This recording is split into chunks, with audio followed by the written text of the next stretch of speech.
give you a few reminders before we start with the presentations. The session is being recorded. It will be made available at a later date through YouTube. Kindly keep your microphone set on mute if you are a guest. All questions must be coursed through the chat box function of this Zoom meeting room. Please indicate the speaker to whom you are addressing your inquiry. Observe discretion. If you are posting in the chat box, the moderator, or myself, I have the power to remove attendees exhibiting unacceptable decorum in this session. If you wish to receive a certificate of attendance, you must first accomplish the evaluation form, which will be sent with the Zoom credentials.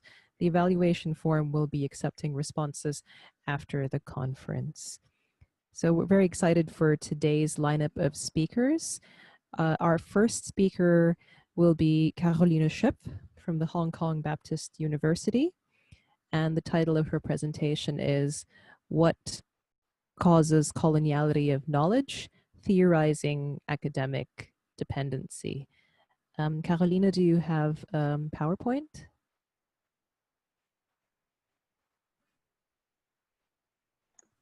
Sorry, I forgot to unmute. Yeah, I do. Can I share it? Yes, yes, of course. You're co-host, Okay, so you can share it. 1 second.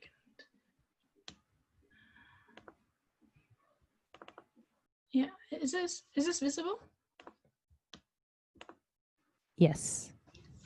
Okay. Okay, thank you so much for having me. I'm very honored and privileged to be a part of this wonderful conference, and I'm so excited about it. I'm talking today about the mechanisms behind the exclusion of Southern scholarship and Southern scholars. A lot of people here in the Philippines or in other parts of the global South will say this is nothing new, we know this. And actually the reason why I wrote this paper is actually for the global North. And I started writing this when I was writing session suggestions to a highly ranked US sociology conference. And I was arguing that we need Southern and decolonial sessions because the South is being excluded. So I started writing why and how it's excluded, and I wrote like 5 pages, and I thought, okay, I can as well write a paper about this. And of course, you know most of this already, and I would also like your expert feedback on how to improve this and what aspects I've overlooked, and then to take this to the global North, because they don't really understand these mechanisms, I think. Okay, as we know, we have coloniality of knowledge, or we have general coloniality, and in order to dismantle this, it's important to understand why unequal global knowledge production happens, which has also been called academic dependency. And we have vital theories on academic dependency already. The most important theory is by Sajjad Alatas, and there's also very important theories on dimensions of academic dependency, such as his father Syed Hussein Alatas, Matthew Chu, or Hountondji. And what I haven't seen in written form yet is a comprehensive theorization of the mechanisms or all the steps that lead to academic dependency. Oops. So I'm trying to integrate and extend these theories, filling in some gaps to present a theory of the mechanisms of academic dependency. So this is a short overview over this theory I'm presenting. So I'm starting with the root cause for academic dependency, which is European colonialism. And I'm arguing that unequal power relations that were caused by colonialism but exist even today are also contributing to maintaining and reinscribing this academic dependency. So these power relations have been termed coloniality of power. And then I'm saying these power relations cause stratification and core-periphery, or center and surrounding structure of global academia. And they also cause a set of mechanisms that increase the valuation and exposure for northern knowledges while increasing that of southern knowledges. And in detail, these are the stratification of things like conferences, journals, or publishing houses for academic books. Then the global stratification of research degrees, which leads to a lot of PhD students globally being trained in the global north. And then inequalities in collaborations between scholars from the academic core and the academic periphery, and also English as the global academic language. And I will argue that all these mechanisms lead to an overvaluation of core thought and an undervaluation of thought from the academic periphery. And they also lead to an enhancement of core to periphery or southwards flow of academic influence and also academic knowledge, and a stifling of periphery to core flow of both academic influence and knowledge. And then this leads to the northern knowledge production to be oriented and centered around itself versus southern knowledge production to be oriented towards the north. Okay, so academic dependency has been discussed as early as in the 70s and be defined as a condition in which the social sciences of certain countries are continued by the development and growth of the social sciences of other countries to which the former is subjected. And there's a core-periphery structure which has been identified, which means the core is basically doing its own thing. It's theorizing, it's setting the agendas, it's discussing what we need to do, it's setting the standards, the methodological standards and everything. And the periphery kind of has to receive these standards, does data collection, the data is theorized again in the core, and then the periphery receives these theories and has to take them on as their own theories. Sajjad Farid Alatas' theory of academic dependence is, of course, a seminal theory on this. So he argues that academics in the periphery depend on the academic core's ideas, media of ideas, technology of education and resources, which of course are all Eurocentric. He argues that there's a core-periphery flow of knowledge, especially meta-theoretical stuff, research agendas, methodological standards, things like that. And he argues that there's a global division of academic labor in that the core researches both itself and other countries, and the periphery is only allowed to research itself basically and does more empirical work rather than theorization. And the African philosopher Pauline Hountondji has talked about in a very important article about both the core-periphery flow of knowledge, which is similar to the other scholars, and also about extraversion or outward orientation of periphery knowledge, which means basically the knowledge production in the periphery or in the global south is oriented towards the core or the global north, which leads to an alienation and disconnect from its own intellectual heritage. The local situation being studied through imported frameworks from the north and theories which don't really fit, local phenomena being fragmented and under-theorized, and there's a disconnect from concerns and issues that matter locally because the research questions and frameworks are being imported from the north. And if the research is published in English or a colonial language, it might be inaccessible to populations which are not fluent in this language locally. Then Syed Hussein Alatas has talked about academic imperialism,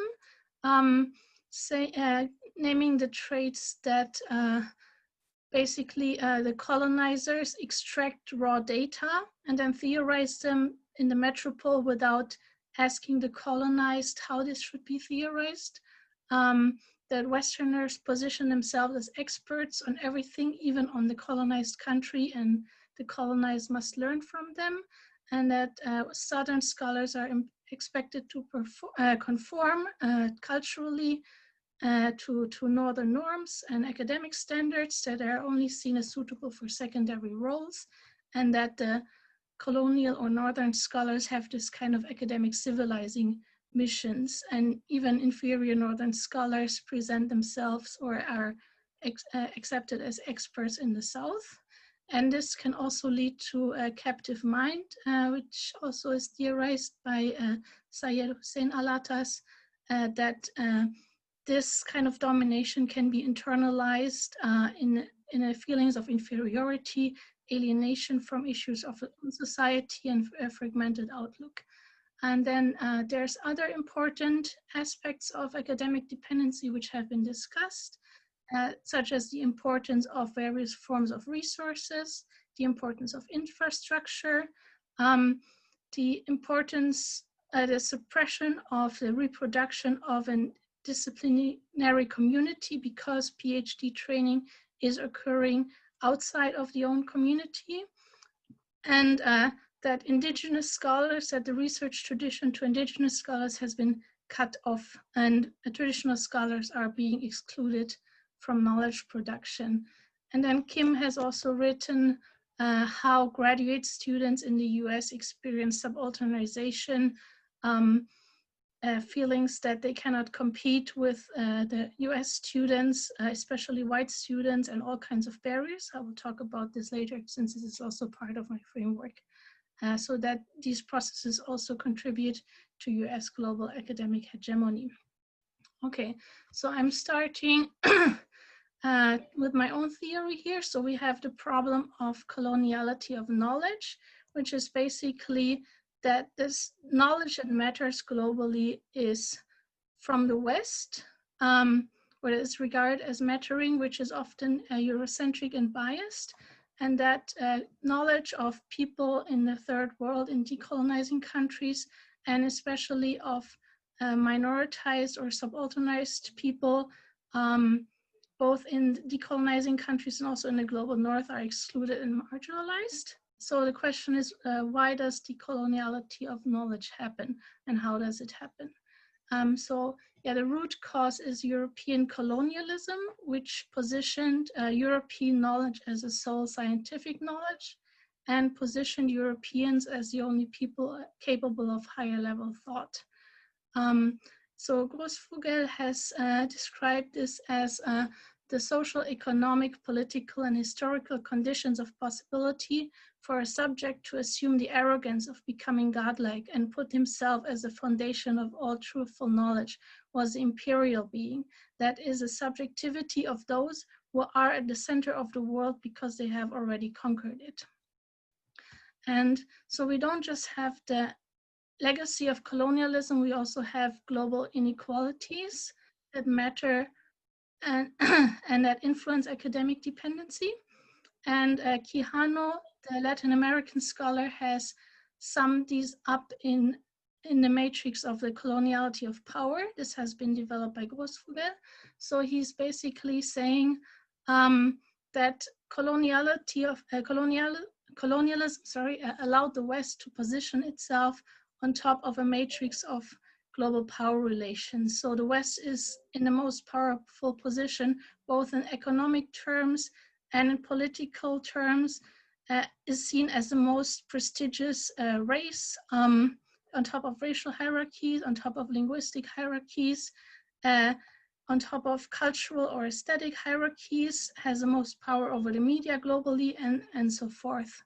And all these power relations basically allow the North to manipulate the global flow of resources and evaluation of resources to their advantage.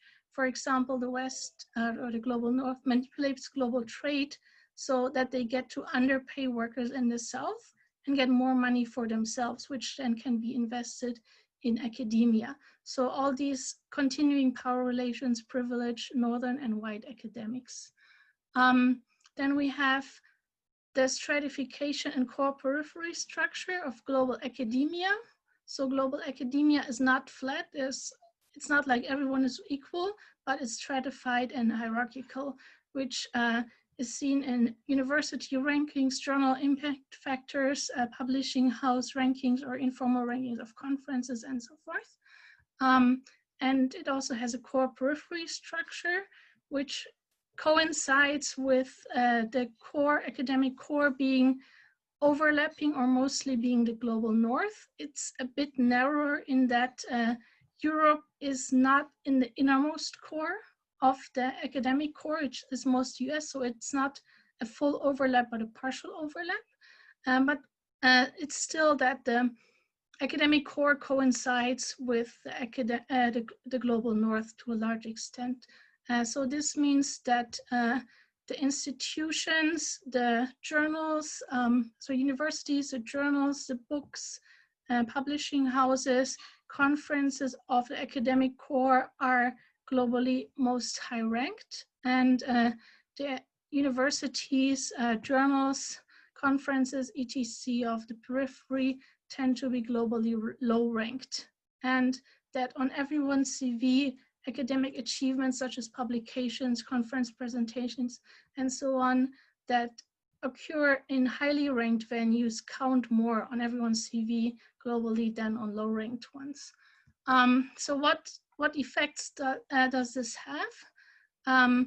So because the academic achievements associated with the academic core or the global north matter more, then everyone globally pursues them, or most people pursue them. And this gives the academic core the power to evaluate research globally, not just in its own countries. And it also pressures academics in the periphery to orient their research towards the academic core to gain these achievements. And at the same time, it grants academics in the core the power to set and enforce global standards. And further effects of these are brain drain towards academic core, concentration of power, resources, and forms of capital in the academic core, and higher financial and psychological costs of periphery academics if they want to participate in core events such as conference. For example, humiliating processes applying for visas, very expensive travel costs, and so on. So I'm arguing there are four main mechanisms, and they all increase the valuation, circulation, and recognition of northern knowledge while decreasing that of southern knowledges. So the first mechanism is the stratification of venues and media of research dissemination, such as journals, conferences, publishing houses, and so on.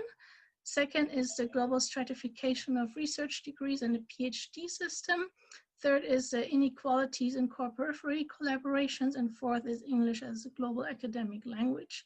And yeah, all of these strengthen southwards flows of knowledge and stifle or create barriers to northwards flows of knowledge. And then, the first mechanism is a stratification and a global hierarchy of conferences, journals, publishing houses, and so on. So this creates pressure together with a neoliberal push for everyone to be as productive as humanly possible or twice as productive.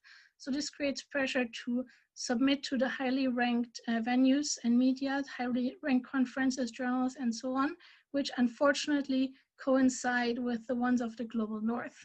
And so there, the evaluation is conducted by core scholars, which are global northern scholars, scholars mostly according to their own criteria, perspectives, concerns, and standards. So even if research comes from the global south, it's not evaluated by global southern scholars in these venues. So the result is, an overvaluation of core scholarship and an undervaluation of periphery scholarship. And the second result is a pressure for our periphery scholars to fall into lockstep with the frameworks, theories, research agendas, and concerns of the global north or the academic core. And the second mechanism is the global stratification of research degrees. So this advantages core origin graduate students and puts them on a glass escalator. At the same time, it disadvantages periphery-oriented students and creates barriers for their success. And it also suppresses graduate training and the development of academic lineages in periphery, while it inflates that in the core. So with academic lineages, I mean that one professor comes up with an important theory or insight, and then their students extend and elaborate these ideas and cite them. And then there's a third generation of students, which again extends and elaborates and pushes up this kind of theory and makes it important. So this really happens a lot in the core, in the global north, but this process is stifled in the academic periphery. And also periphery students in the core encounter all sorts of barriers, discrimination, and problems that students who are from or born in the core, especially white students, just do not experience, whereas PhD students in the periphery have lack of resources, funding, and training, so they have difficulties competing with core-trained students in core venues. So the second is the inequalities of core and periphery collaborations, which of course, since the core has more resources, means that the core partner is often in a position to impose their preferences, their preferred theory, their preferred method on the collaboration. And also because the ability to get into a Western journal or to bring funding is so highly valued, means that all the things that the periphery partner brings, they know the language, they know the culture, they have contacts, they have read on the local stuff, is often not valued. So actually the core partner can pose as a global expert on the local phenomenon with a minimal time investment. How much time do I have left actually? Maybe up to 5 minutes, or if you could wrap up okay, that would also. Trying to be quick, sorry about that. Okay, then the next mechanism is English as the global academic language, which everyone here knows, so I'm not going to elaborate. I'm just going to say for non-native English speakers, they need to invest more time and more money to get to the same result as native English speakers. So for non-native speakers, this creates barriers and burdens, whereas for native speakers, it creates glass escalators. So the aggregate effect of these mechanisms is that there are glass escalators and an overvaluation for thought from the academic core, and barriers or undervaluation for thought from the academic periphery. And this then results in an enhancement of core to periphery or southwards flow of academic influence and knowledge, or a stifling or barriers to periphery to core or northwards flow of academic influence and knowledge. So the effects that you have is you have a very strong flow from the global north to the global south of knowledge and academic influence, and there's no counterbalance flow. Which means the standard that the North sets are turned into global standards, and the standards that the global South sets are largely ignored.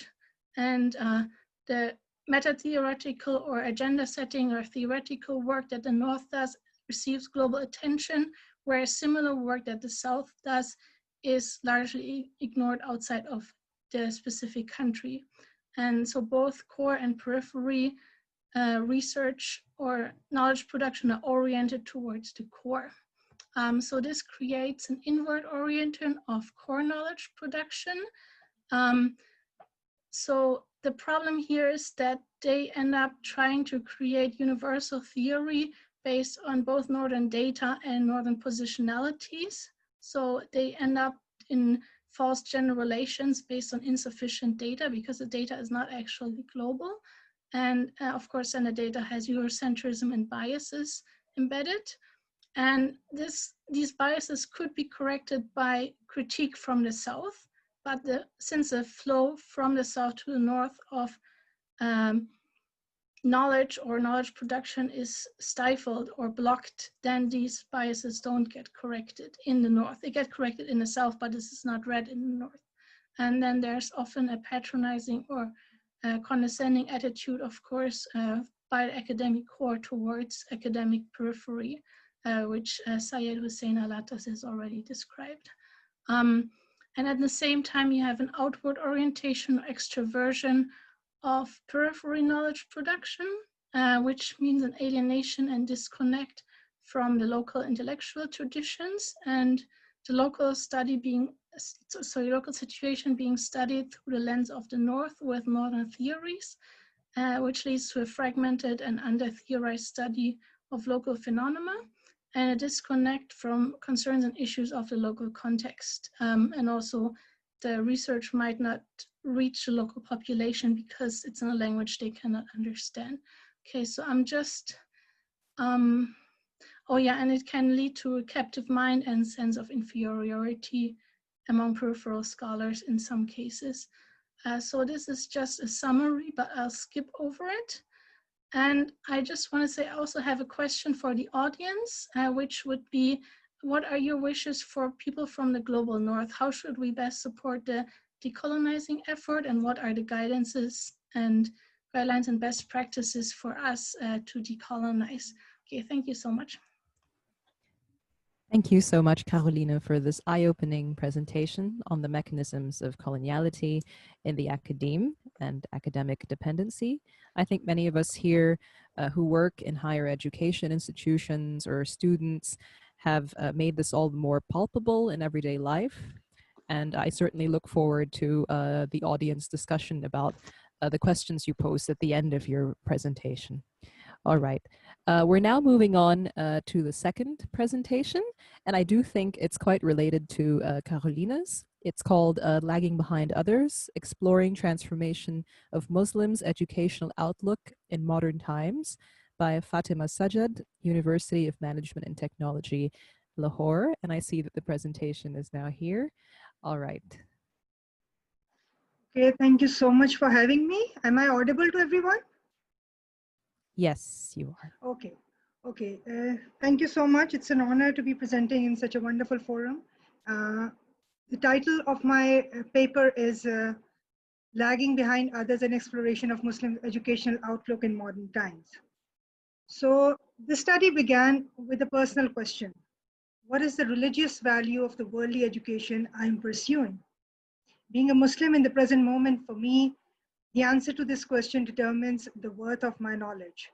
And the answer to this question determines the direction of my life. And I'm not sure about the answer. So as a Muslim researcher and teacher of social sciences from contemporary Pakistan, I ask myself the meaning and purpose of seeking knowledge. When I contemplate this question, I see the following statistics showing how contemporary Muslims lag behind in the domain of knowledge and how knowledge seeking does not seem to be a main concern for them. And I'm going to read one statistics out of many, which is that 57 Muslim countries included in OIC make up around 25% of world's population, but they make only 2.4% of world's research expenditure. Then I look back and see a different attitude of Muslims towards knowledge in the past. Rosenthal notes a predominant veneration of knowledge at all levels in medieval Muslim civilization. He describes the rich diversity of ways in which ilm, knowledge, was conceptualized, practiced, and revered amongst elites as well as the common men in Muslim lands of the past. He calls ilm a defining characteristic of Muslim civilization, a supreme value for Muslim being, a value that touched all aspects of Muslims' intellectual, religious, and political life. Between 8th to 13th century, the greatest number of religious, philosophical, medical, astronomical, historical, and geographical works were produced in the Arabic language. Drawing on the rich knowledge base of the Greek, Roman, Indian, and Persian traditions, the Muslim civilization achieved a unique synthesis of ideas in all branches of knowledge. A part of me wanted to make sense of the transformation of Muslims' educational outlook in modern times. So my quest continued. At present, when I contemplate the meaning and purpose of seeking knowledge for Muslims, I encountered a pervasive anxiety of the academic community around me that we, the Muslims, somehow lag behind others in terms of knowledge, and that there is an urgent need to catch up with the others. I encountered the prevalence of an education culture in universities that values education largely for the material benefits and career prospects it offers. Mainstream education is rarely associated with any higher purpose in life. I observed that the higher education policy vision of Pakistan, which is titled HEC Vision 2025, is largely informed by market-oriented neoliberal values that amplify catching up with the West anxiety. HEC policy vision describes the purpose of higher education as preparing knowledgeable, skilled, competent human capital that could compete internationally. It is hard for me to understand the aim of education as transformation of humans into capital. I'm not sure if in their eagerness to catch up and compete with others, the policymakers realize the dehumanizing intent of our education vision. Putting education in the framework of economic competitiveness, comparison, and ranking has widespread implications for research in southern countries. Instead of focusing on indigenous needs and problems, the researchers are asked to make publication in high-ranking international journals the ultimate goal of their knowledge pursuit. Then I observed the mainstream madrasas, religious seminaries, to search for the value and purpose of seeking knowledge for Muslims. I note that the dominant discourses in Pakistani madrasas tend to endorse a dichotomous view of education that separates worldly and religious education. While worldly education is considered a means for survival in this world alone, the religious education is considered a means for survival in the hereafter. The relentless pursuit of worldly knowledge is hence not encouraged by mainstream Muslim religious scholars. So eventually it was my inner struggle to look for the religious value of worldly education that drove me to explore the Quran study. And here is my argument. I argue that one's educational outlook is affected by his/her perception of the purpose of knowledge seeking and its link to the purpose of life. Knowledge is sought with religious conviction, with love, devotion, and passion, when it is perceived as having the purpose of transforming selves and transforming the world. If, however, knowledge is perceived as having other aims, for example, career or economic growth or salvation in the hereafter, one's relationship with knowledge and knowledge seeking may be altered and undermined. I contend that colonial disruptions of the past and coloniality of the present has in effect altered the perception of Muslims about the purpose of knowledge seeking, as knowledge for Muslims has been divided into two separate domains, religious and secular. Both are not considered fully linked to the purpose of transforming selves or the world. Contemporary coloniality of knowledge continues to hinder possibilities of change in this perception. Hence, unlike the past, we find very few Muslims today who revere knowledge or excel in knowledge seeking, despite their frequently expressed concerns about lagging behind in the knowledge domain. For revitalization of knowledge seeking for Muslims, the critical and transformative function of knowledge has to be restored. And I argue that since devotion requires a single focus of all human faculties, a union of heart, reason, mind, and soul, the knowledge domain has to be unified, holistic, and all-inclusive. I base the study on the idea of religion as critique.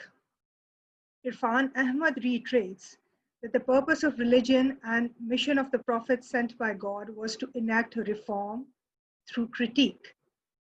After the Prophets, the task of critique and reform fell on ulama, the scholars. In this framework, based on Muslims' core belief system, there is no room for dualism and separation between the secular and the religious, as meaningful critique is always situated in a socio-political context. I make use of the concept of khudi. Khudi is a central concept of Iqbal's philosophy. Iqbal stresses that knowing oneself is in fact an immediate perception of God. The path of recognition of the self is the path that takes one to a contact with the absolute. According to Iqbal, the purpose of life is cultivation of self, a path that leads one towards God. The second concept I use is coloniality of knowledge. Karen Tucker defines the term coloniality of knowledge as historically rooted and racially inflected practices that routinely elevate the knowledge forms and knowledge-generating principles of colonizing cultures while relegating those of the colonized cultures. She suggests that decolonial research should be situated at a concrete site where historical legacies and contemporary practices reproduce colonial hierarchies, erasures, and struggles. My study is situated in the specific historical context of Pakistan. Again, coming back to my argument, I argued that as a Muslim, my inner drive to seek knowledge comes with the conviction that this act is what God wants from me. But the dominant religious discourses around me do not offer me this satisfaction, as they tell me I have to choose between two education paths with different goals, here or hereafter. I point out that these dominant discourses affect contemporary Muslims' relationship with knowledge and knowledge seeking. And my aim is to disrupt these discourses by focusing on the question of the purpose and meaning of seeking knowledge for Muslims. My assertion as a Muslim is that the purpose of seeking knowledge cannot be separated from the purpose of life. If these two are put into separate categories, we shall be disoriented. It is precisely this disorientation of modern Muslims that I highlight in this paper. I shall point out how epistemic rupture caused by the British rule in India has affected contemporary Muslims' educational outlook and their relationship with knowledge. So I'm going to talk about the epistemic rupture of 1857.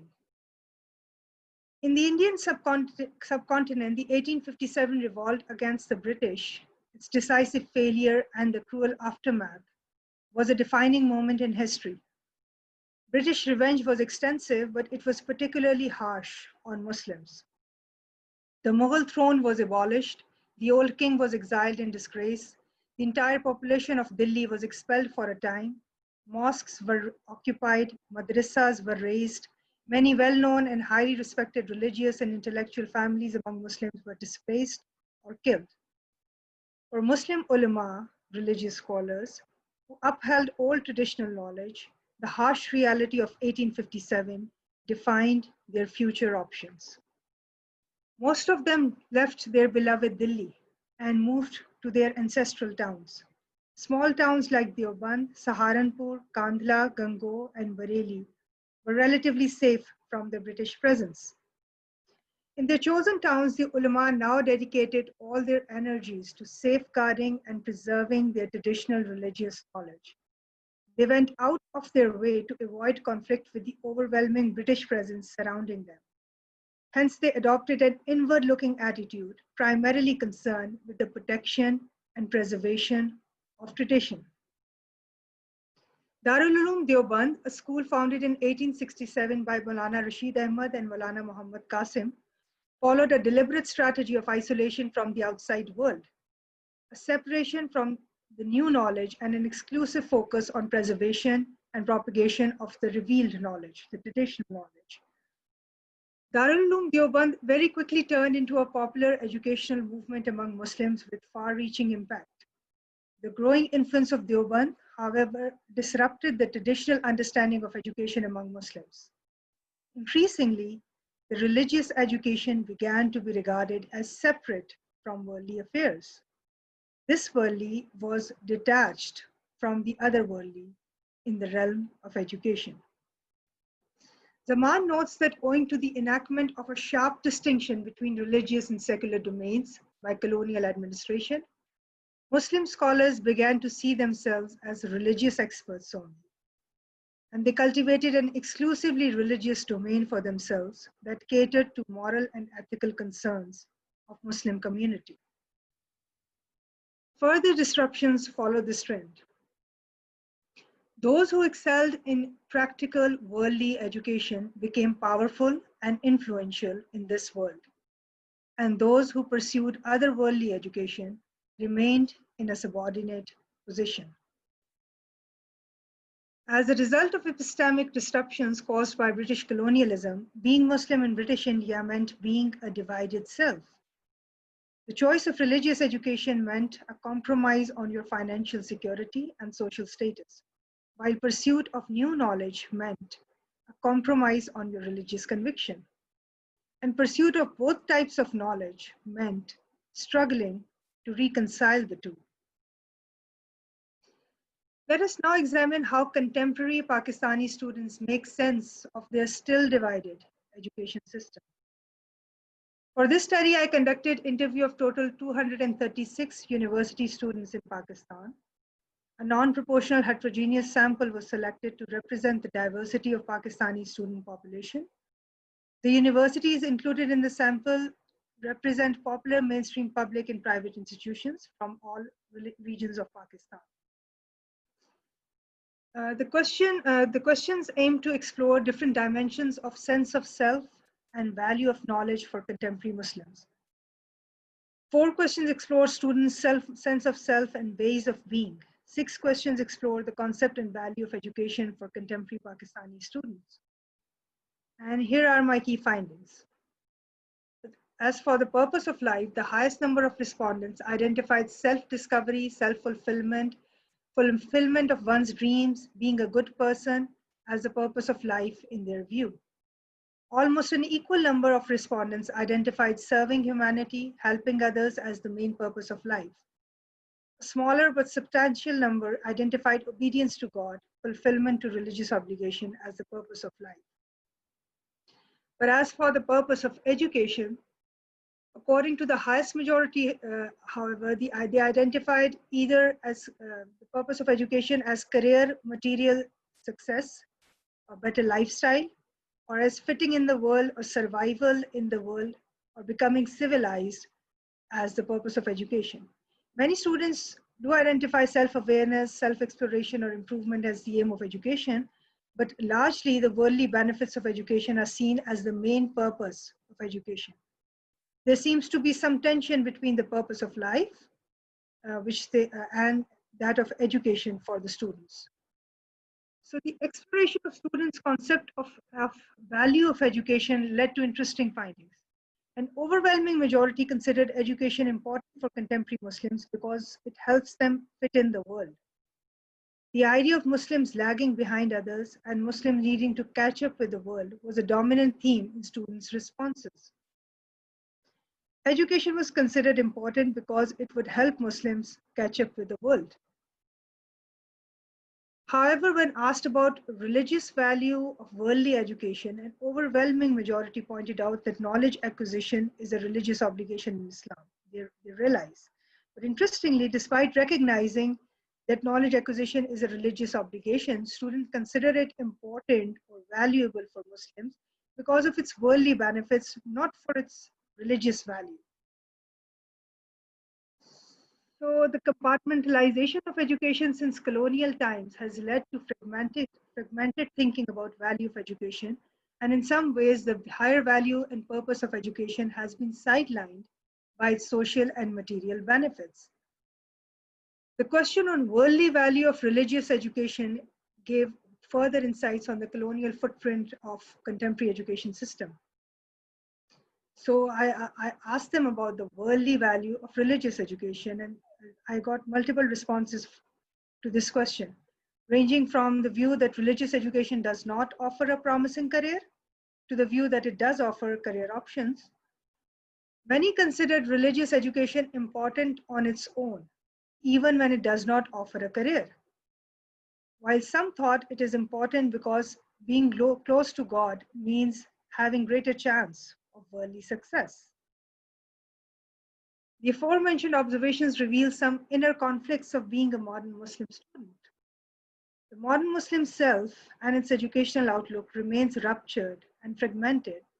The deeper meaning of life and the higher purpose of education is consciously or unconsciously associated with religious education, but the pursuit of this type of education may entail a compromise on one's social status. The worldly education, on the other hand, may or may not have a higher purpose according to students. It may even be a source of many social evils. This is some of them pointed out. But nevertheless, it is considered a necessity.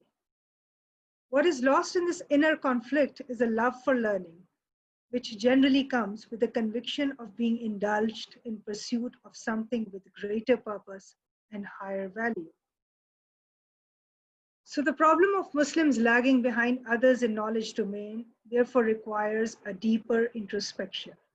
The problem is intrinsically linked to colonial disruptions of the past and coloniality of the present.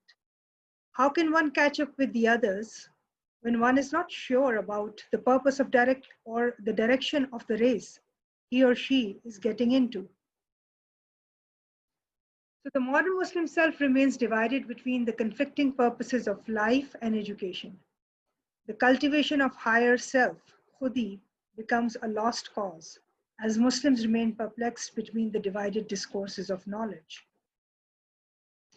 Both religious and secular education discourses do not engage in a meaningful dialogue or in immanent critique that has a transformative effect on individuals and their world.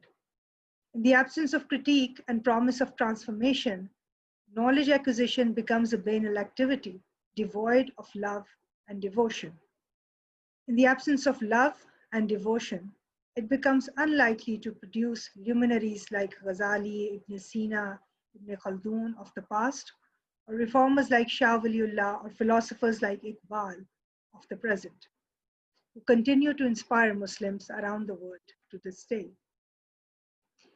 So one purpose of this work was to initiate a debate on the purpose of knowledge acquisition for Muslims, with the intent of reviving Muslims' intrinsic connection to knowledge seeking, which seems to be lost in modern times.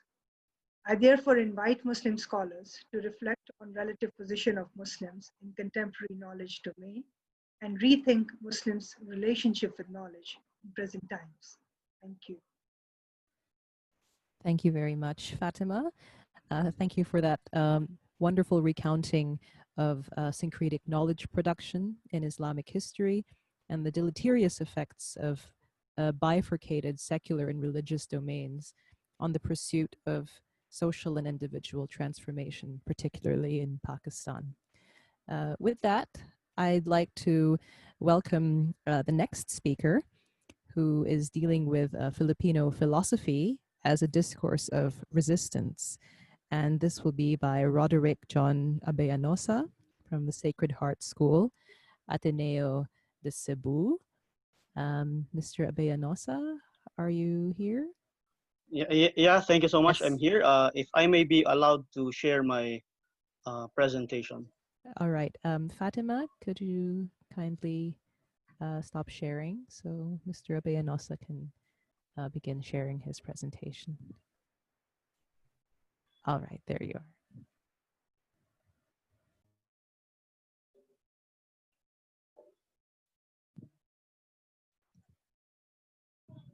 Okay, I hope you are seeing already the slide presentation. Yes. You Okay. can, yes, there you Okay. are. There it is. So I'd like to thank the first two presenters for providing me a foundation for my presentation. I think it makes my study well located, within the context of the discourse that I'm trying to present. Because at first, prior to this afternoon session, I thought that this would be somewhat an outlier, but nonetheless, I think I am wrong in that aspect. So this is a project that I have been working on since 2011, because the topic is very close to my heart. And my orientation or my training is in philosophy.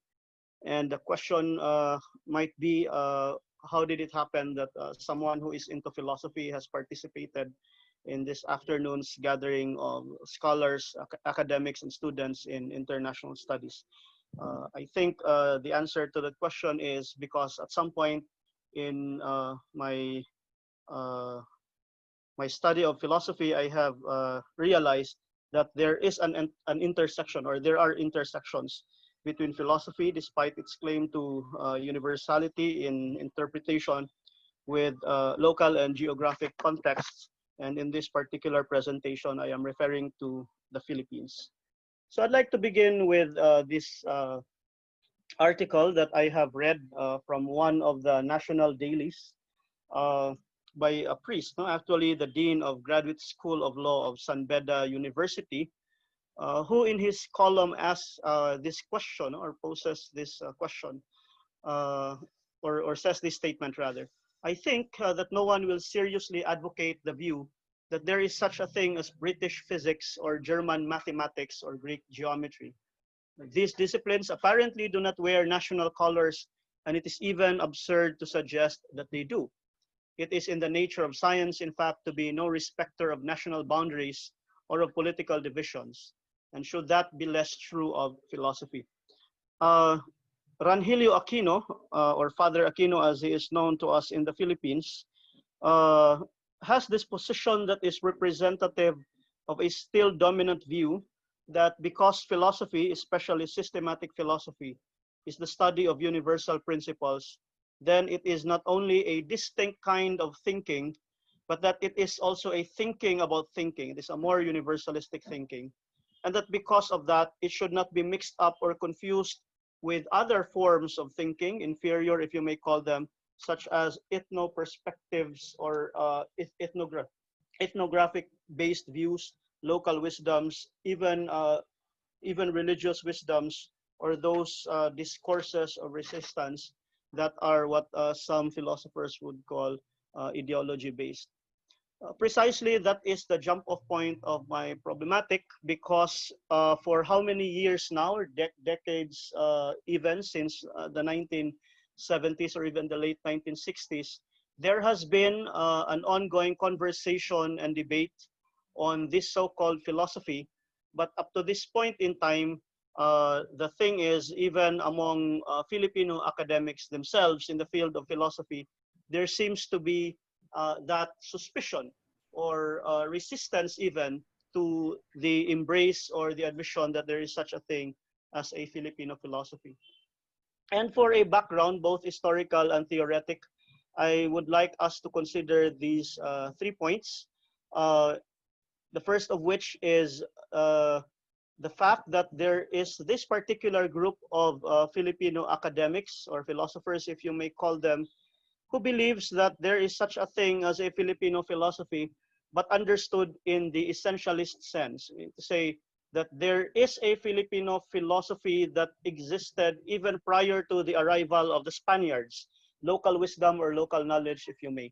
But that the problem is that is something that has to be retrieved, and that therefore that poses more problems, such as a methodological one.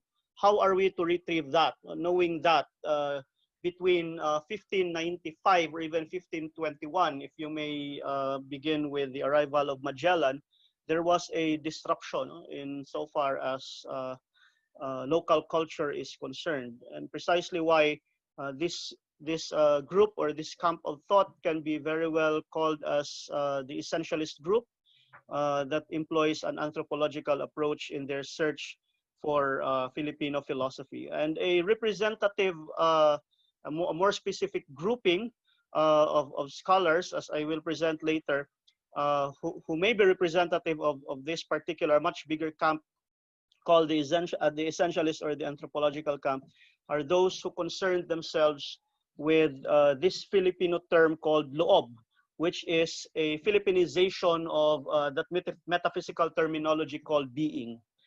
The second group is actually a reaction, although some of those who are in this camp or group are contemporaries to that of the first. But nonetheless, their position is a reaction to the essentialist group. But they do say that there is such a thing as a Filipino philosophy, but it should be understood as a process, more of an academic engagement or endeavor.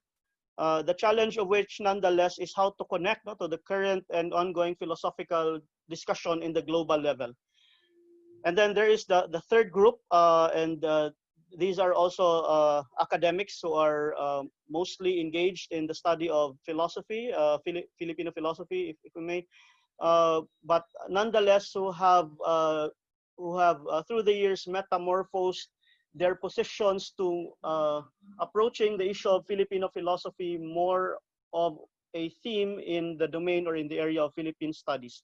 And that is why they are more into synthetically reading all available literatures and bibliographies that have been produced under the genre of Filipino philosophy, and that for them, the challenge or the question now is how to make sense of the ongoing process, or if we may put it simply, just coming up with a description in order to be very clear in terms of what's going on with the currents of the debate. But my position is all of these three, those who come from the essentialist camp, those who are critics of the essentialist camp, meaning to say those who are preferable of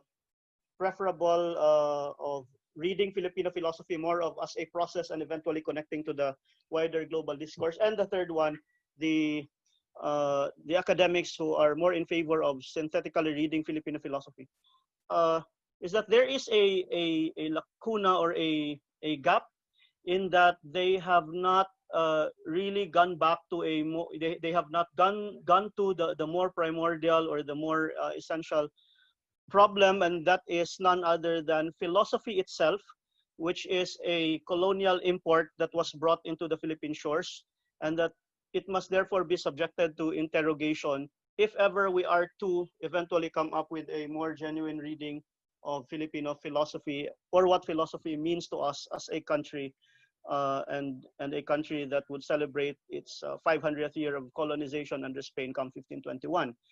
So that I would summarize my position way that the missing link in the current discussions and studies on Filipino philosophy is the often, if not most of the times, unspoken historical fact that philosophy came to the country as part of colonialism, and that philosophy was introduced to the Filipinos as part of the colonial package brought by the Spaniards and sustained by the Americans, or continued by the Americans when they took over the territory from the Spanish administration.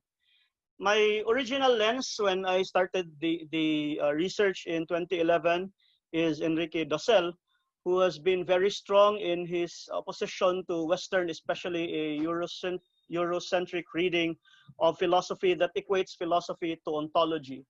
Ontology has been the base discipline, subdiscipline, if we may, of philosophy that argues that there really are objective bases for all our interpretations of realities, whether we are talking about biological realities, religious realities, social realities, etc., etc. That at the very core of all these realities is the reality of being, and in philosophy, the study of being, the general study of being is called ontology, and that this ontology is fixed, this ontology is universal, and that therefore it must be subscribed to by everyone, because we are all working and operating under the same common rationalistic pattern, if we may put it that way. But then for Dussel, precisely that is the most questionable part, because ontology, according to him, did not come from nowhere. Ontology is not an otherworldly thing that came down to our planet without any prejudice, but rather for him, it arose from a previous experience of domination over other persons, and that making use of what René Descartes said, cogito ergo sum, or ego cogito, which is the I think, the centrality of the subject. Before this, Dussel would argue that there was an ego conquero, or the I conquer, so that before the I think, there was the I conquer. Before people believed, before people would be able to subscribe to this particular philosophy called, or rather understood or accepted to be more objective, more universal, there was actually the image of the conqueror who was responsible for the embrace of that universalized or universalizable premise. Of late, I have, because I'm not from the discipline or from the area of international studies or political sociology, but from philosophy. But thank God that I came across the readings by this Peruvian sociologist by the name of Aníbal Quijano, who in many ways is related to, whose ideas are very much related to that of Dussel rather, and who gives me an additional insight that in the context of colonization, it is believed that only European culture is rational, and that it contains subjects, the rest of which are not rational, meaning the colonizers are the ones who are rational, the colonized are not rational. and that therefore they cannot be or harbor subjects, as a consequence of which the other cultures are different in the sense that they are unequal, in fact inferior by nature, and they can only be subjects of knowledge or and of domination practices. I cite these authorities as my lenses because in the process, the still prevailing question whether there is a Filipino philosophy, I believe, is rooted in this some kind of unconscious, even among Filipino academics themselves, that it is unbelievable, or at least it is impertinent, unnecessary to search for a Filipino philosophy.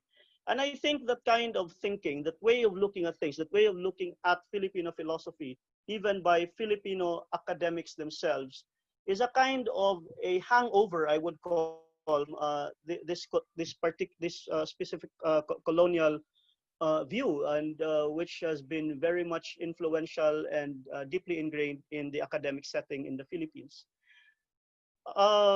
Noted Filipino social historian Resel Mujares would trace the struggle for the nationalization of disciplines, and I'm mentioning this because I would like to locate the beginnings of Filipino philosophy in the beginnings of the Philippinization of most disciplines in the humanities and social sciences, in what Mujares would call as the dramatic conjuncture in the history of Filipino academia, in which he says in his book, I have it here, titled Interrogations in Philippine Cultural History, I think published 3 years ago, that the Philippinization of the disciplines in the humanities and social sciences started by the turn of the 60s to the 70s, and was due to at least 4 identifiable factors. The first of which was the widespread disillusion with the state on the context of a deepening economic and political crisis.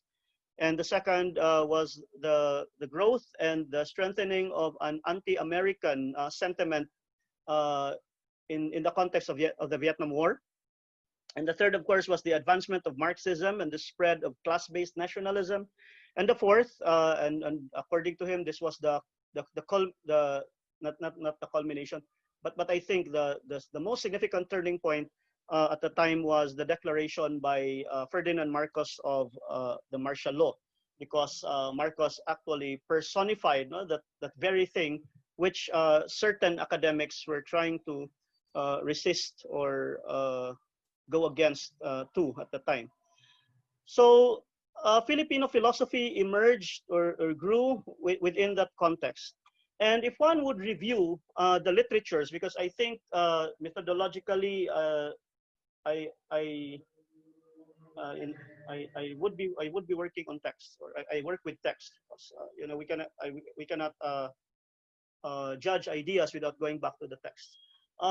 It would be important or significant to look at the texts themselves.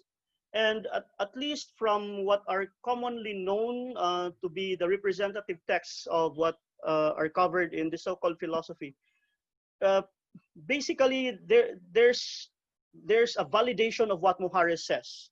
At least if we begin with looking at the dates, the texts of the representative texts of Filipino philosophy are all, if not generally, datable to the 70s. So I have here some of the representative works. You have here Leonardo Mercado in his Elements of Filipino Philosophy, 1974. Elements of Filipino Ethics, some 5 years later, 1979. And then close to a decade, Legal Philosophy, Western, Eastern, and Filipino. It's interesting that he would make a special distinction for Filipino and not just have it absorbed by Eastern. And then Roque Ferriols of Ateneo de Manila wrote these representative works, Magpakatao, 1979, Pambungad sa Metaphisika, 1991, and Mga Sinaunang Griego, 1992. Emerita Quito, who died, I think, 6 years ago, but was the dean of the Department of Philosophy of De La Salle University, but prior to that, she was with the University of Santo Tomas for some decades, also wrote a number of works on Filipino philosophy. And primarily, I think this is the earliest work so far, ang Filosofia sa Diwang Pilipino, 1972, Oriental Roots of Occidental Philosophy, 1975. And then she co-wrote with Romualdo Abulad ang Filosofia ng Tao, 1980. And then the State of Philosophy in the Philippines, 1983, 1990, the Merging Philosophy of East and West.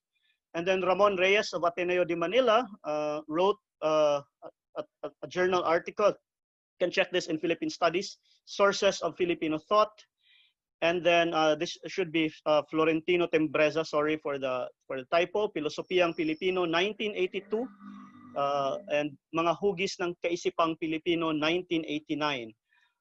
It's noticeable that some of them use the term Filipino with a letter P, because I think during that time, the commission tasked to clarify the difference between Filipino and Filipino has not yet clarified the issue. But I think they were referring to not Filipino as largely Tagalog-based, but that of national scope in terms of identity and the coverage of the application of the language.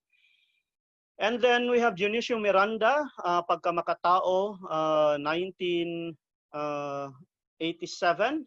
Loob, the Filipino Within, a preliminary investigation into a pre-theological moral anthropology, 1989.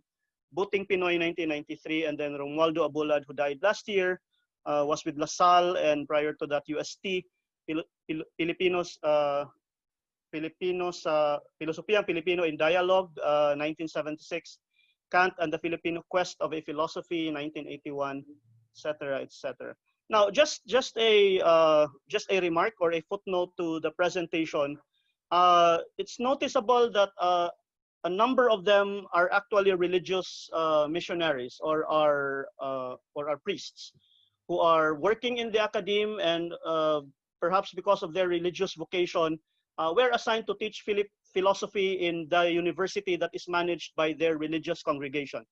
Mercado, for example, is a Divine Word missionary, SVD, the one that manages the University of San Carlos, and at that time was with the Faculty of Liberal Arts in Divine Word Tacloban before it was closed. Roque Ferriols is a Jesuit, I think still alive, but it's very old already.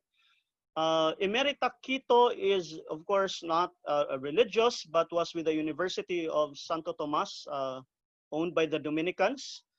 Dionisio Miranda is a Divine Word missionary who has just finished his term as president of the University of San Carlos. And so is Romualdo Abulad, although when Abulad started, he was plainly an academic, but entered or joined the Society of the Divine Word. So I think the connection, the religious connection explains. And that is significant in the study and in the exploration of their thought, because the way I see it, although there is an attempt among them to Philippinize philosophy, but then the attempt has not been fully emancipated from its religious roots. And such a religious root, of course, has not been fully emancipated, if ever it can be emancipated, from its colonial roots. That's Spain and the philosophy that was brought into the country. So just a quick, in the interest of time, description for each. Those who are into the Loob discourse, the essentialist camp that employs the anthropological method, are very much driven to looking for the essential Filipino. And if being is the starting point, that Archimedean point, if we are to call it, of metaphysics in the West, most of the scholars in this group are looking for the Filipino equivalent to that. So what is the Archimedean point of Filipino philosophy if we are to establish a Filipino philosophy? And in their examination, and this is particularly true with Mercado and his writings, he would argue that the term loob, which has, you look at this box where with red texts, which for him has equivalents in Visayan or Cebuano Visayan, to be specific, the term buot. That is why we have an expression in Cebuano Visayan, kung buot hunaon, if we will come to think of it, meaning at the core of thought is the buot. And in Waray or latest Samarnon and Bicolano also has its equivalents, is for them the core of Filipino thought and the core of the Filipino mind, and could therefore be a window to understanding this essential Filipino. But the thing is, for them, this essential Filipino uh, is buried, has been covered by layers of identities, social constructs, perspectives, mindsets, worldviews, due to the fact that the Philippines was under Spain for around 333 years, and by the United States for around 50 years or more. And that therefore, the retrieval of this essential Filipino is, as later on would be pointed out by another camp or another group of philosophers, would be somewhat close to impossible, if not unending. But then these scholars are hopeful that we would be able to arrive at or find that pre-lapsarian condition of the Filipino, and thus arrive at the Filipino mind or the Filipino thought. If I may have here a quotation from Dionisio Miranda in his book, Law of the Filipino Within. Forced to give my method some kind of a label, I had initially thought of cultural exegesis. No, I think his training in biblical studies is quite evident here in his use of the term exegesis, which is the scientific study of the scripture and the original intention, the literal meaning of the writings. So my brief explanation of this first camp could be summarized in this statement. Both Mercado and Miranda attempted to look for a certain kind of core that is necessary in reading the Filipino, and for them, finding this core is a precondition to any understanding of the Filipino mind or the Filipino worldview. Therefore, we may add, as a matter of description of this particular school of thought, that it is necessary for anybody who ventures into Filipino philosophy to look into Filipino culture, because culture is the locus of thinking, and it is in culture that we will be able to discover or find the so-called Filipino thought.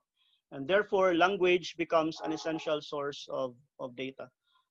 Similar to what Martin Heidegger would say, that language is the house of being. Now, against the backdrop of the first camp is the second camp, the second group, those who react to essentialism, the anthropological method that they use, the employment of cultural exegesis. We may borrow the term of, or the phrase used by Dionisio Miranda. We have here two representative thinkers from Waldo Abulad and Alfredo Ko. Alfredo Ko specializes in Chinese philosophy. He is still connected as a professor emeritus of the Department of Philosophy of the University of Santo Tomas. But I will not discuss much on Ko, but more of Abulad's perspective, because I think it is Abulad who is quite more explicit in his stand that it is futile to look for the essential Filipino for the essential Filipino philosophy, as we cannot find in any way the essential Filipino, given that there has been a lot of layers covered in our experience with colonization, and that therefore we just have to settle with philosophy as it is practiced, as a process that we have been going through in the here and now, with reference to the anthropological camp or the essentialist group.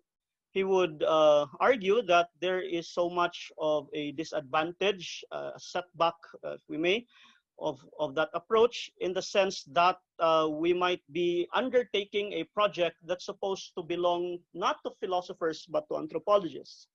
And I think this is one example that a philosopher, an academic in philosophy, and a Filipino at that, is being purist in his view of philosophy, that it is really an enterprise that should not be mixed with, that should not use methods that are from the other disciplines, and that therefore what can be done at present is not necessarily to reject Filipino philosophy, but to reject Filipino philosophy understood as an attempt to look for the essential Filipino and his essential Filipino philosophy.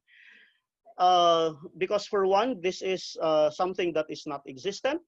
and this is something that is not discoverable nor retrievable, and that therefore the current state now, according to Abulad, is that divide between those Filipino academics, Filipino philosophers, who are still preoccupied with their anthropological approach, and those who are more into studying philosophy as a universal global discipline, and simply wanting to connect to that wider or much broader global discipline.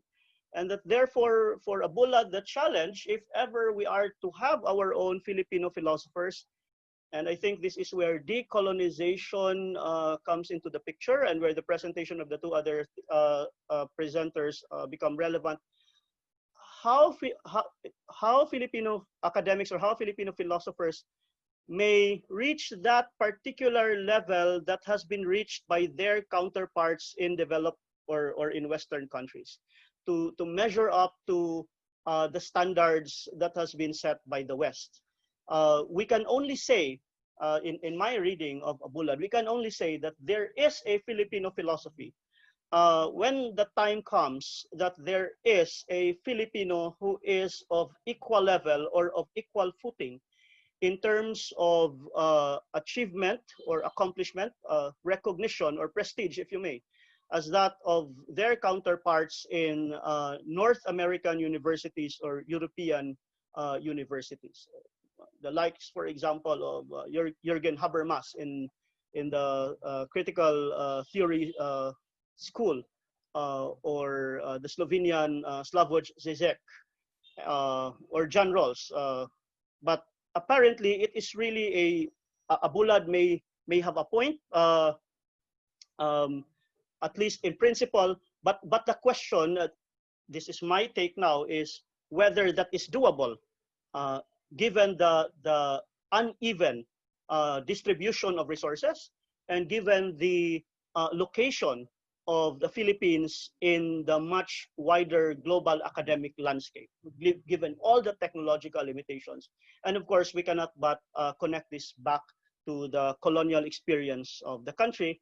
And if we may use the term dependency, then I think that explains a lot. How can we be of equal footing? Will we ever reach that point or time when we can be of equal footing, given still that experience of dependency?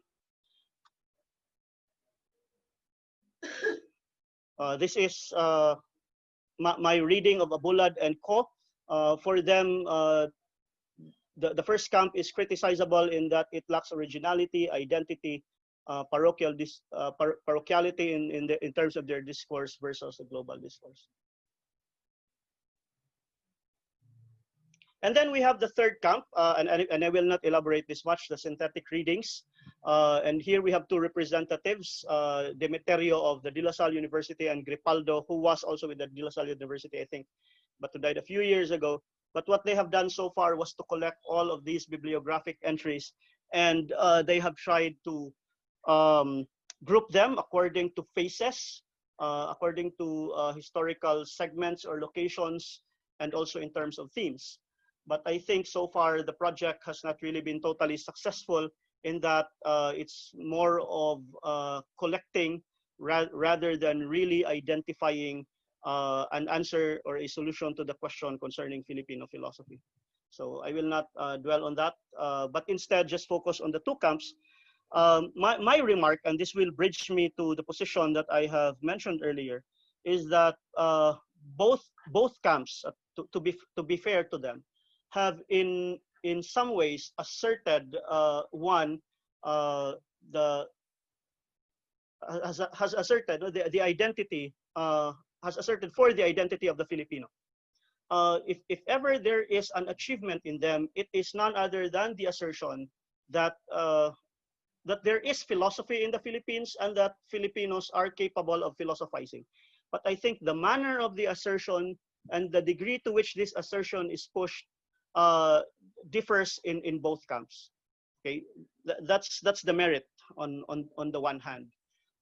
If I may add, the use of the Filipino language in philosophizing is another merit or achievement.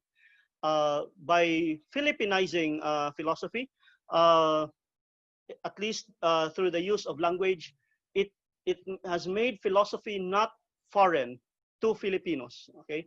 Or perhaps it may not be the usage of the language, but the appropriation of a particular thought or thinker to Filipino culture. For example, Abulad did this when he wrote the essay Kant for Filipinos. So he has made it a point that we just don't study Kant for the sake of studying Kant. However, this is where the limitation lies. Both camps do have this difficulty of moving out, okay, from the colonial root of philosophy. In the way I see it, in the case of the first camp, there seems to be that difficulty of moving out from the scholastic influence. And by scholastic influence, I mean philosophy understood as a handmaid of theology. Philosophy as metaphysics, in other words, precisely because religious beliefs have to be justified in metaphysical terms. The push, for example, for the making of loob as the Filipino equivalent to being is, in a way, the Filipinos' attempt to closet the word being, to closet the religious connotation of being by giving it a cultural appearance or a cultural name.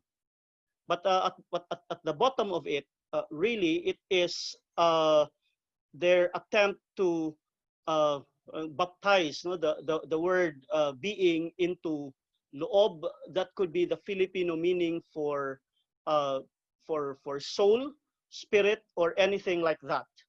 And in that sense, it would not be difficult to explain why. In that most of the scholars who are engaged in this are those who have a background in religious studies or in theology. And that therefore the pastoral, the missionary foundation of their striving for a Filipino philosophy is inseparable from their endeavor to do philosophy. Now, as regards the second group, they may be, their contribution may be the criticism of the failings of the first camp to fully Filipinize philosophy. But nonetheless, in the process of doing that, they have given an alternative that equally, or that still, or that just the same, ties us or ties Filipino philosophy to its colonial experience. In fact, more than that, it is not just tying Filipino philosophy to its colonial experience. It argues for the sustainability of that colonial experience by measuring the current efforts of Filipino academics against that of their Western counterparts. And in that sense, I would like to propose this tentative summary by saying that the entire endeavor of Filipino philosophy, which is basically about a struggle for recognition, has achieved a certain degree or a certain level. At first, the achievement was in a way their project of that search for an essential Filipino, and that therefore there's an assertion that there is a Filipino philosophy in the way that it is connected to local culture. And that secondly, and this now refers to the second camp, is the assertion that Filipinos are capable of philosophizing and that they are connected to a wider global discourse in philosophy. But then here are the limits and here are the barriers. Let me summarize them. First is the so-called hangover of scholasticism, and second, the effects of globalization to Filipino philosophy. So that going back to what Dassel says, ontology, which is the thinking that expresses being, and being as the reigning or the overarching framework of all central systems, is something that has to be resisted. I think the project of Filipino philosophy as has been tentatively achieved by by the camps mentioned earlier should be pushed farther and further. It has to be radicalized. I think there has been an effort, but it has not been radicalized enough. And if we are to radicalize it, I think the way forward to the achievement of such is to struggle for more recognition. And this recognition should come in the form of asking the question, how did it happen that Filipinos are merely participants of a global discussion? And how did it happen? Why is it the case that up to now we really have difficulty interrogating those things that we have inherited from our colonizers? Why is it, in simpler terms, difficult for Filipino academics to just settle the question concerning Filipino philosophy by saying that there is a Filipino philosophy? If we look at some parallels, this is just for the sake of expanding the thought experiment. Unlike Latin America, which is more progressive, Filipino philosophy has not reached the levels, for example, of Arturo Andres Roy and Leopoldo Zea, who have written something on the actual functions of philosophy in Latin America, or more so with Enrique Dassel in his critique of ontology. So that my take is the radicalization of Filipino philosophy as a discourse of resistance should abandon, or if not abandon, at least move farther from 2 points that have been achieved and accomplished by most Filipino academics in the field of philosophy. The first of which is Filipinizing philosophy, but mainly using it for introspective purposes. What I mean by that is, yeah, there is a Filipinization of philosophy, but it's more of Filipinizing it for the sake of asking, who am I and why is my life meaningful? At some point, that may be useful, that may have its pragmatic value, but in terms of discursive resistance, I think too much of introspection or too much of insistence that the value of philosophy is merely for introspection is of little use, and more so if we speak of the value of philosophy in emancipatory terms. Secondly, that the Filipino academics or academics in Filipino philosophy should also abandon and more so question the position of Abulad and the others, who would merely argue that we can become philosophers of global stature if we will always measure ourselves in relation to or against our Western counterparts. I do believe that the question is not much of rigor, it's not much of scholarship, but there is something more to that. The inferiority, I would say, because in philosophy circles, I think this has become the argument against Filipino philosophy, that the said to be inferiority is not the fault of the West, but really there are objective reasons, or there are objective explanations why we cannot be recognized in the international scale, and that is because of our rigor, our familiarity of text, etc., etc. I think that has to be questioned, because that has an inherent prejudice deep within itself as a discourse.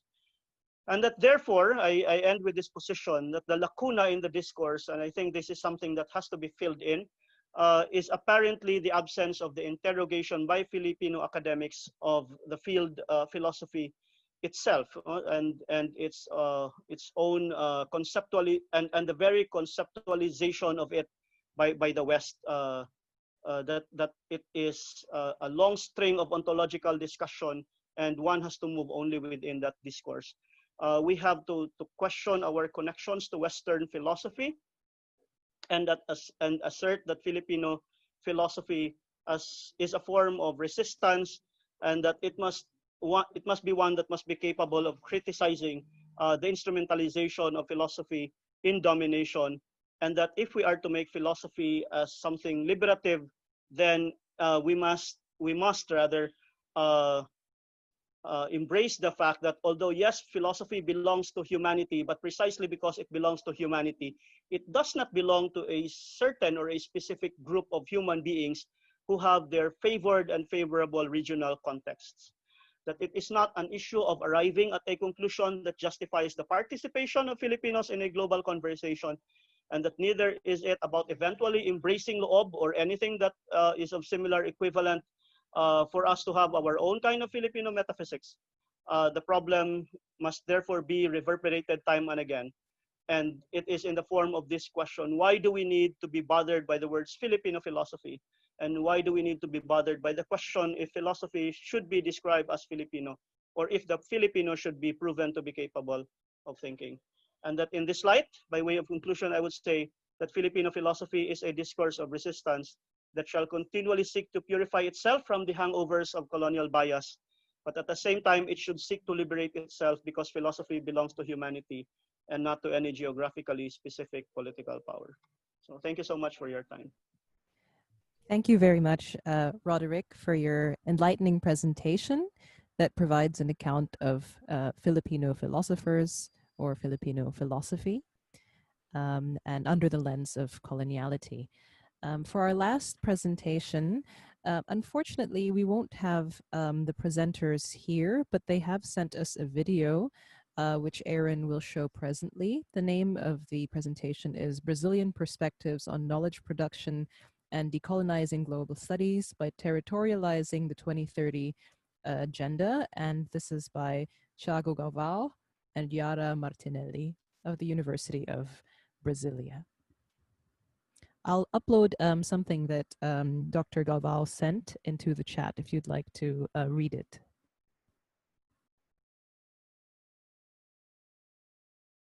Aaron, could you share sound? Because I can't hear it.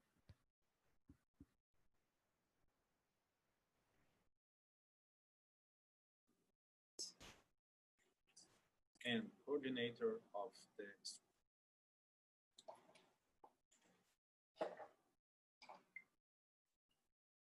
Hi everybody, my name is Thiago, and I'm a professor at the Institute of International Relations and coordinator of the strategic program UNB 2030 of Inclusive and Sustainable Development promoted by the University of Brasília.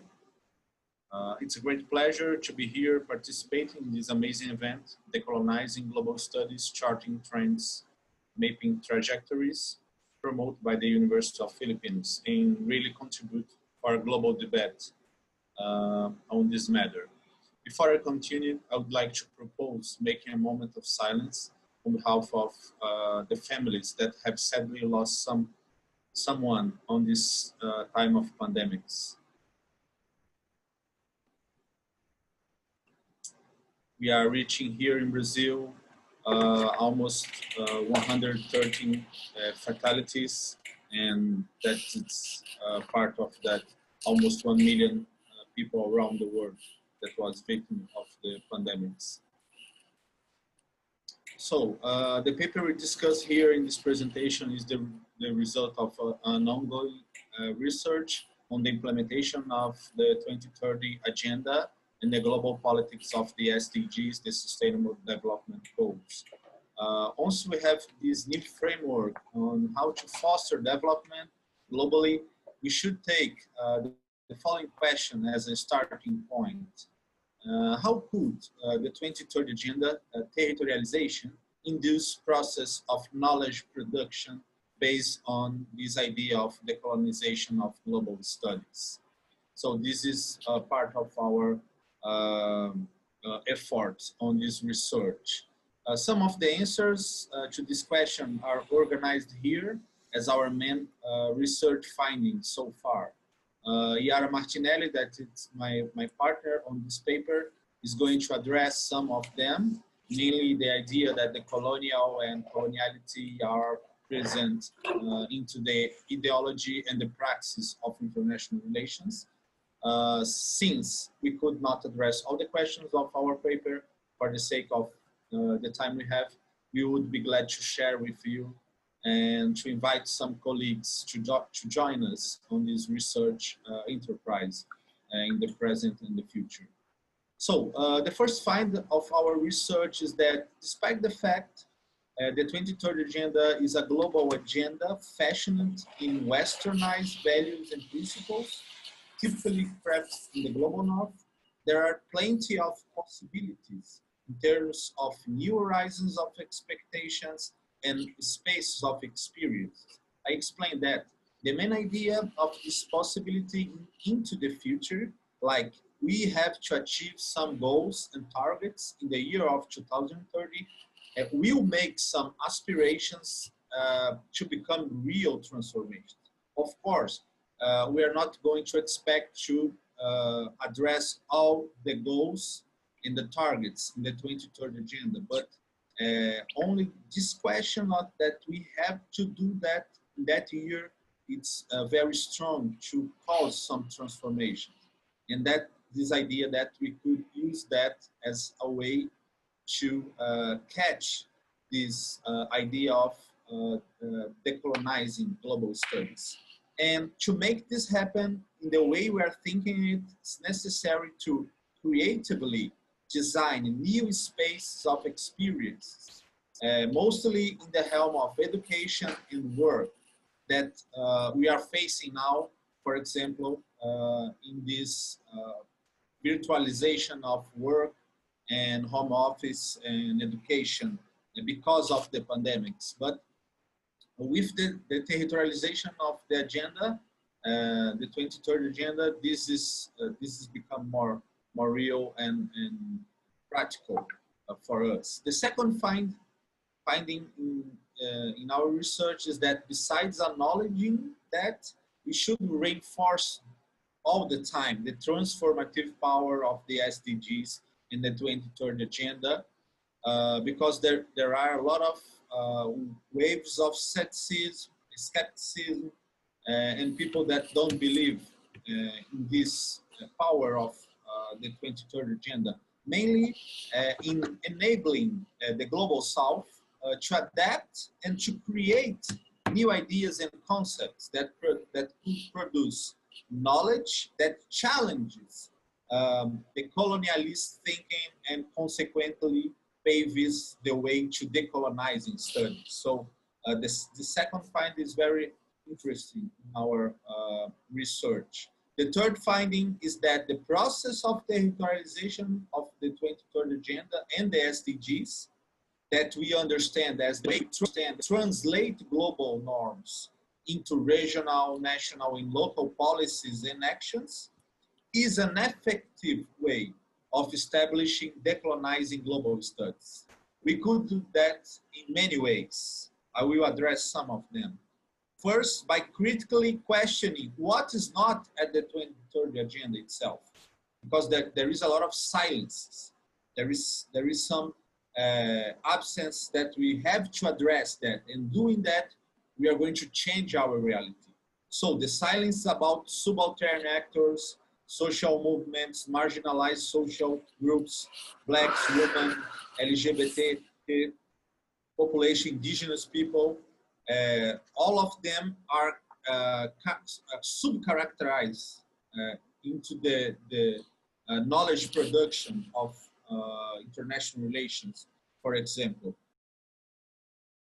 That we are going to give them some voices and, of course, bring some ideas from this kind of populational groups. That is important to, of course, establishing this idea of decolonizing global studies.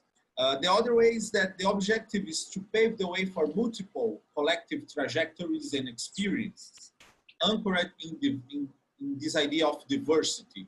If you don't work with diversity, it's going to be very, very hard to do this idea, to accomplish this idea of decolonizing global studies. So diversity, it's a very strong idea to decolonizing global studies.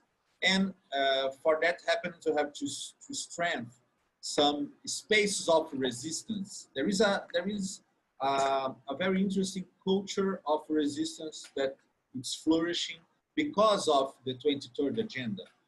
Socially, linguistically, culturally, emotionally, just aiming to fight alienation, to shift these places of subordination and give to all these populational groups that are historically subalternized some agency and some capacity of transformation.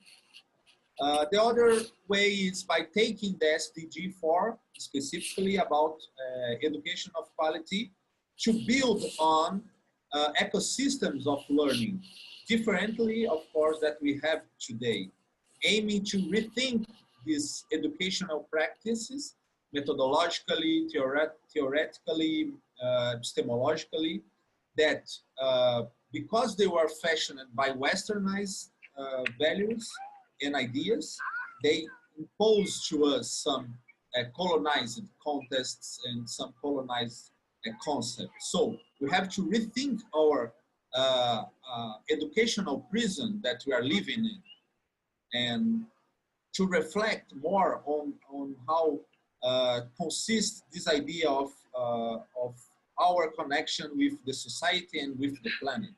So people are used now to talk about this idea of the planetary boundaries. So if you don't acknowledge the place of, for example, indigenous peoples, indigenous cultures, it's going to be very hard to think on sustainability on our planet. So this is some of the think on how to do that by using the SDG 4 on education of quality. So our education of quality should be more connected with other ways of thinking and not just traditional ways of thinking. In this path of recognition of the other as a producer of autonomous and legitimate knowledge, there is a room for a series of contributions, such as those from indigenous people, Black feminism, and a lot of room to grow on the studies on gender, race, and sexuality. So this is a very interesting way to do this, to accomplish this idea of decolonizing global studies. For us in Brazil, it's an opportunity to acknowledge the importance of Brazilian intellectuals, men and women that are a lot of time studying and dedicating itself to understand all this intersectionality of gender, race, and sexuality. The other thing that I have to talk to you is about how to understanding the role of territorialization itself. It's a way to embed with meaning and emotion the implementation of the 2030 agenda, and not just a cold reflection of public policies and decisions made by some government. So in this way, it would be possible to see a culture of SDG connecting the local population aspirations to the formulation of, in fact, emancipatory projects. Those grassroots projects should be fulfilled by knowledge produced from other sources than the traditional colonized Western thought. So in this way, we can, in fact, try to understand that we need to look more attentively to those kind of knowledge that are produced behind the walls of the university, for example. This is the whole idea of doing some that we call in Brazil outreach activities that connects the university with the community. The fourth finding of our research is related to the need of valuing social actors and social movements as pivotal agents of both transformation and governance of the 2030 agenda. Now we need even more this kind of social movements as social actors, because here in Brazil, there is a strong discredit of this government, a denialist posture of this government, and so we need more of our civil society to look to the implementation of the agenda. By listening to the local demands and local leaders, we could antagonizing these global conceptions of development based on progress and growth with local understandings of development that are more based on preservation and happiness.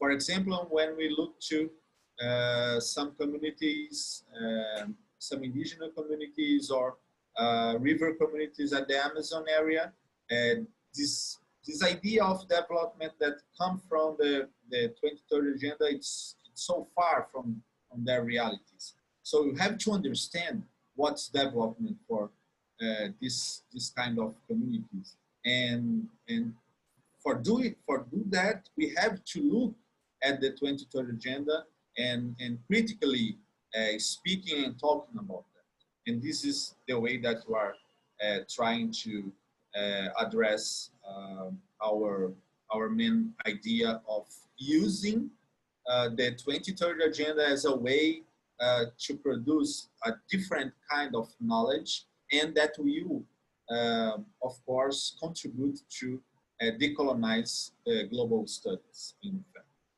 And I think that's it for now. And I would like to thank you all, and I hope we could share more ideas in the next time. Thank you so much.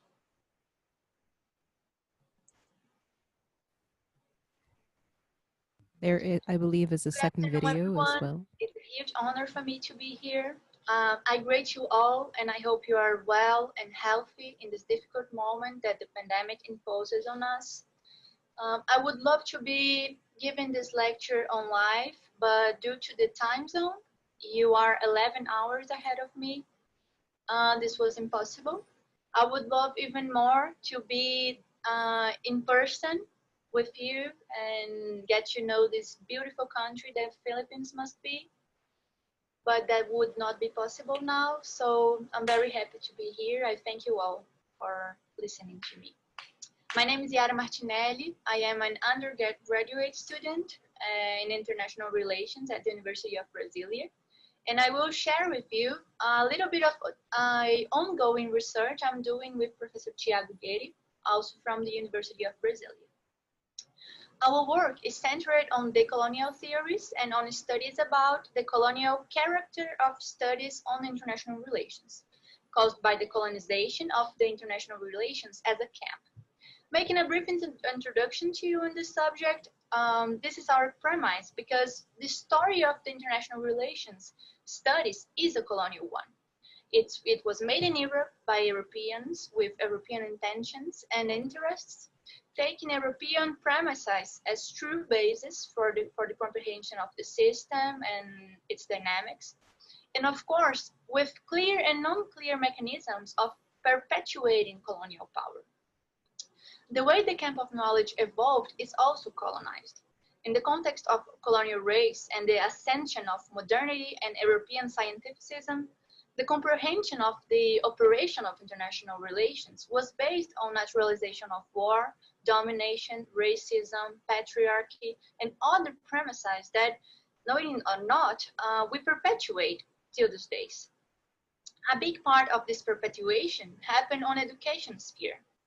Through the valorization of what we call classics as an inevitable truth, and through the insistent study of theories produced by authors from another geographical, historical, and historical context, and the recurring attempt to transport these theories and their premises through the current Brazilian context, and also through the devaluation of knowledge produced here in Brazil, with not only that knowledge produced by indigenous peoples and indigenous communities in the past and today, but also the knowledge produced by Brazilian academics, especially those that are not entirely based on the classics I just referred to. So the perpetuation of this colonial heritage also happened in social, political, and economical spheres, and pervade all aspects of life through colonial strategies of perpetuating this way of seeing the world, living in the world. Our research, which is still in course, consists in some central aspects. bibliographic review of the classics we study in the subject of international relations theory at the university, using the resources of critical discourse analysis to identify patterns and consequences of their perpetuation as true, the analysis of key concepts for the Western study of international relations, such as development and progress, and then the analysis focused on specifically on the agenda 2030 agenda. The 2030 agenda has been the focus of my studies and Professor Thiago since 2017. We have carried out various projects and researches at the University of Brasília with this theme, including a project that seeks to align the initiatives of the university environment with the themes brought up by the SDGs, and a project that reflects on the impacts of the coronavirus pandemic on each of the agenda themes, and a project that critically analyzes the agenda's content. It's clear that we cannot speak of coloniality without speaking of development in a critical sense. However, we believe that all criticism must be focused on building a new reality. And for that, we also need to stick to the real world and practical ways of promoting this change. In this sense, despite criticisms about the SDGs, for their westernized character, centered on the global north and guided by strictly colonial premises, we know that it is an important space for international debate, and with themes essential to global transformation, even towards overcoming the colonial inheritance. And especially thinking about the current Brazilian context of authoritarian government, which flirts with fascism and with super conservative guidelines, we know that Agenda 2030 stands as a space of institutional resistance in our context. So now we're attached to it. Here we're living in a context actually in which what we used to criticize in order to try to bring up improvements are now the things we hold on and try to maintain in order to control authoritarianism and to maintain democracy. Well, when we think of decoloniality in the field of international relations, it's inevitable to think about the concept of development, which can take different forms, but essentially fits as a Western paradigm that categorizes countries in an advanced or backwardness civilizing. Such categorization superiorizes cultural and ethnic issues from an Eurocentric perspective and imposes a predefined mold on the path to be followed in the name of evolving or developing. And when debating about this concept of globalization in the context of development, we could say it's an ideological project for the integration of the whole world in a single market system based on the logic of the capitalistic economy, in which neoliberal policies are imposed as the only alternative to achieve economic development. James Ferguson, which is an author that creates the term anti-political machine, questions the projects for development created by international organizations that sticks to a plan and do the same plan in different contexts in different countries. And these plans seems to fail every time in the same terms, in the same parts of its implementation.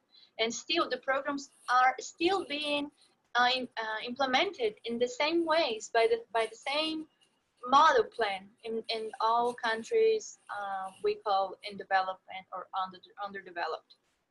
So he asks if these programs are really trying to promote development or if they have side instrument effects. I can say effects that are not evident, that are not the effects written in the project that the implementation seek, but other effects that are that happened exactly with the failure of these projects. And he questions the programs for development as a way of imposing this colonial way of achieving development. So in view of the indisputable strength of the criticism of the concept of development and the practices that these speeches involves, how can we think of the sustainable development goals from a decolonial perspective?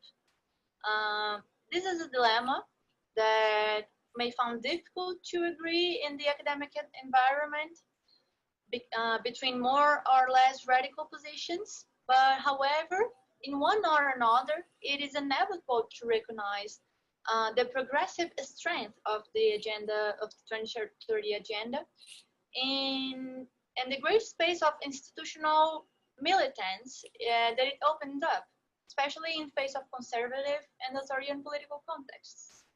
We cannot give up this space of struggle in an international articulation, so important, even recognizing that the flaws and challenges presented by the agenda and by the implementation of the agenda. We believe in the essential importance of SDGs, even though we recognize the strength criticism on the development concept. In addition, and this would be our central thesis for this research, we believe that the territorialization of the 2030 agenda would be a way of decolonizing the agenda implementation by making possible to build a scenario, practice, and reflections for the SDGs from the global south and from each context and each country's specific context, making their implementation more effective and realistic, and creating new lines of action more connected to realities and specific to the so-called developing countries that are not the countries who have more voice in the spaces of building the agenda in the past. The coloniality of power, of knowledge, and being reveals that colonial inheritances and colonial relations, both political, social, and economic spheres, did not end with the colonial enterprise and with the decolonization processes. Not only were the colonial forms of domination perpetuated in the world system, but in the globalized world, the inheritance of coloniality and in interpersonal relationships, ontologies, and epistemologies in daily practices were maintained and developed in complex dynamics in politics, society, and even in our thinking about ourselves and about the world. When you think about the academic context, the notion of epistemic violence elaborated by Foucault has become insufficient to capture the silence arising from epistemic racism or denial of epistemic otherness. Thus, through more or less perceptible webs, coloniality invalidated non-Western epistemologies, science, and knowledge, building a reality of naturalization of one form of knowledge and the valuation of others. More profoundly, this colonial heritage murdered ways of knowing the world, of knowing yourself, through systematic and naturalized impositions by the globalizing system. In face of the violent colonialities of power, knowledge, and being, it is necessary to reflect on ways to build a developed model that, in addition to being sustainable, is plural and capable of encompassing, of learning, without violating or appropriating of non-Western ways to see the world. This is a complex task, and for some, it can be a paradox. For example, Guginas, which is an Uruguayo author from Uruguay, talking about an Andean philosophy of buen vivir, which I would translate as well-being, presents the well-being as an alternative to development. But he says well-being buen vivir as a philosophy has no space or room to benevolent capitalism and cannot be included on, not even on the concept of sustainable development built by the 2030 agenda. So sometimes it's hard to make compatible other ways of thinking with these colonial impositions that come with the agenda. So we need to care about how we are going to write territorialization in name of really bringing up the themes and the thoughts that people from their context have in name of building a better world, because it cannot be global, the better world we seek, because this would be an imposition. So despite the incompatibilities, it's necessary to reflect on ways of build a development without leaving everyone behind, which is a theme from the 2030 agenda, and without perpetuating colonial violence. Certainly, a starting point for building a healthier model of is this devalorization of this knowledge that has been invalidated for so long. The search for answers in knowledge, philosophies, and epistemologies of the global south can enrich the debate and present essential insights for problems that, within the same colonized perspective, seemed undesirable. The valorization, for example, of the Ubuntu philosophy, or we can call it a philopraxis, originating from the Bantu people in sub-Saharan Africa, for example, could be a paradigm for building a global system. And this would mean a break in hegemonic coloniality. In addition, to value of thinking of the global south also means an ecology of knowledge, in reference to Boaventura de Souza Santos. And the respect and appreciation of cultures would and ways of seeing the world that are not Western, not only as auxiliary sources, but as similar sources, would make possible to build a more healthy world for all the ones that are involved in the building of the SDGs or other global programs, but in a way of respecting each countries and each cultures. And I think that would be the reflections I would bring up now to you. I would like to thank you everyone for listening to me. I'm open to any suggestion, questions, and any additions you would have to our reflection. I'm also open to receive any mail of people interested in receiving this research when it's ready. And I leave you with Professor Thiago, which will bring another aspects of our research, and hope you all have a great event. When I'm up, I'm going to come and watch the parts of the conference that I'm able to do to the time zone. Thank you very much. All right, we'd like to thank very much Yara and Thiago for sharing with us that video. Because of the differences in time zone.